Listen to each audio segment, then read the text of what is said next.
افطار کی دعا کب پڑھنی چاہیے؟ افطار کرنا بھی سنت ہے اور افطار کی دعا پڑھنا یہ بھی نبی کریم صلی اللہ تعالی علیہ وسلم کی سنت ہے۔ ایک بڑا عجیب طرفہ تماشا ہے کہ لوگ بڑے دھڑلے سے اس دعا کو بدعت کہہ دیتے ہیں۔ صحابہ کرام اور فقہاء کرام کا اس پر اتفاق ہے کہ اگر دعائیہ کلمات میں کچھ اگر جملوں کے اضافے کر دیے جائیں جو دعا پر ہی مبنی ہو تو اس میں کوئی حرج نہیں ہے اور اس کو جو ہے بدعت کے خانے میں نہیں شامل کیا جا سکتا۔ اعوذ باللہ من الشیطان الرجیم، بسم اللہ الرحمن الرحیم۔ الحمد للہ رب العالمین والعاقبۃ للمتقین والصلاة والسلام علی سید الانبیاء والمرسلین۔ قال اللہ تبارک و تعالی فی القرآن المجید والفرقان الحمید، یا ایہا الذین آمنوا کتب علیکم الصیام کما کتب علی الذین من قبلکم لعلکم تتقون۔ صدق اللہ العظیم، صدق صادق المصدوق علیہ الصلاۃ والتسلیم۔ ان اللہ وملائکتہ یصلون علی النبی یا ایہا الذین آمنوا صلوا علیہ وسلموا تسلیما۔ اللہم صلی علی سیدنا مولانا شفیعنا وحبیبنا وطبیبنا ونبینا ومولانا محمد وعلی آلہ واصحابہ واہل بیتہ وذریاتہ وبارک وسلم۔ صلاۃ و سلام علیک یا رسول اللہ صلی اللہ تبارک و تعالی علیہ وسلم۔ سب سے پہلے تو میں آپ تمامی ناظرین اور سامعین حضرات کو رمضان المبارک کی مبارکباد پیش کرتا ہوں، اور رمضان المبارک کے اس پر نور موقع پر، اس بابرکت موقع پر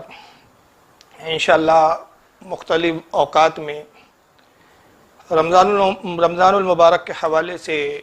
چند ضروری مسائل اور چند ضروری باتیں انشاءاللہ بیان کی جائیں گی وقتاً فوقتاً۔ آج کا جو ٹاپک اور موضوع ہم نے جو لیا ہے وہ یہ ہے کہ افطار کی دعا کب پڑھنی چاہیے۔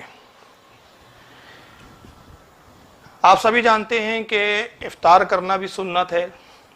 اور افطار کی دعا پڑھنا یہ بھی نبی کریم صلی اللہ تعالی علیہ وسلم کی سنت ہے۔ جہاں تک افطار کی دعا کا تعلق ہے، مختلف احادیث میں یہ مختلف دعائیں ہیں جو نبی پاک صلی اللہ تعالی علیہ وسلم سے مروی ہے، لہٰذا میں یہاں مختصر طور پر نبی پاک صلی اللہ تعالی علیہ وسلم سے منقول جو مختلف احادیث میں مختلف دعائیں آئی ہیں ان میں سے میں چند دعائیں یہاں عرض کر دیتا ہوں، اور انشاءاللہ پھر موقع ملا تو اس پر ایک مستقل بیان ہوگا کہ افطار کے وقت جو دعا کی گئی ہے اور نبی پاک صلی اللہ تعالی علیہ وسلم نے افطار کے بعد جو دعا مانگی ہے تو کن کن احادیث میں، کن انداز میں، کن الفاظوں میں دعائیں آئی ہیں۔ چنانچہ سنن ابو داؤد میں اگر آپ دیکھیں، کتاب الصوم ہے سنن ابو داؤد کا، اور باب ہے القول عند الافطار، حدیث نمبر 2358 ہے، اور اسی حدیث کو امام بہقی نے بھی شعب الایمان میں نقل کیا ہے، باب فی الصیام، حدیث نمبر 3902۔